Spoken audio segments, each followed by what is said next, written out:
Bano tuonise kibudhia mno. Mheshimiwa Ruto ameonyesha Wakamba madharau sana. Anakuja hapa Ukambani, anakuja anatutukana sisi. Ukitukana Kalonzo ni sisi umetutukana.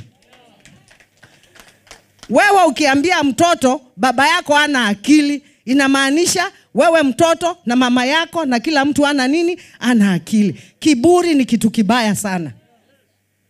The way I know His Excellency Dr. Stephen Kalonzo Musyoka, hawezi kwenda Sugoi akaanza kutukana Ruto because he's a man of God. He's a man of God. Lakini yeye anamdharau, anakuja, anaongea, anafanya, you know. Na mimi ni kweli si kuenda. Alikuja ako kwangu leo. Mimi sijaenda. Number one, Pastor Ezekiel is my spiritual father even if he's my brother. Tunaelewana? Na hii hapa Pastor Ezekiel, I could not exchange it with anything. Tunaelewana? Kingine, nitaenda, mtu anatukana baba yangu, nitaenda kukaa na yeye tukiongea nini?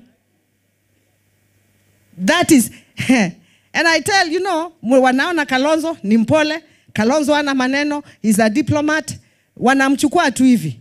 Wakamba usema, itema yiti ya obudhia. The liver chokes because it is very light. You can eat it very quickly, thinking that is a very soft meat, it cannot choke you. But I just want to tell him, huyu unacheza na yeye, ndio atakuja kukumalizia maneno. Na sisi we pray to our God who is alive. If you disrespect my community, Your Excellency, I am a daughter of this community. I am a daughter of this community. Na community yangu ikitukanwa, I'm sorry, I have no business with you. Even if you are the President of the Republic of Kenya. Respect my people and I'll respect you. Kwa hivyo kila mtu ashike leni yake. Mheshimiwa Kalonzo Musyoka, wapende wasipende, hapa ni kwako. Na wewe sio kiongozi wa Machakos ama Kitui ama Makueni.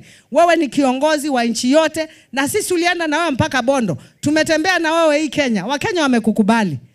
Yeah, focus, Your Excellency Dr. Stephen Kalonzo Musyoka. Focus. Keep your eyes on the ball. Na najua katika nguvu za Mwenyezi Mungu tutapata. Na wanaume wetu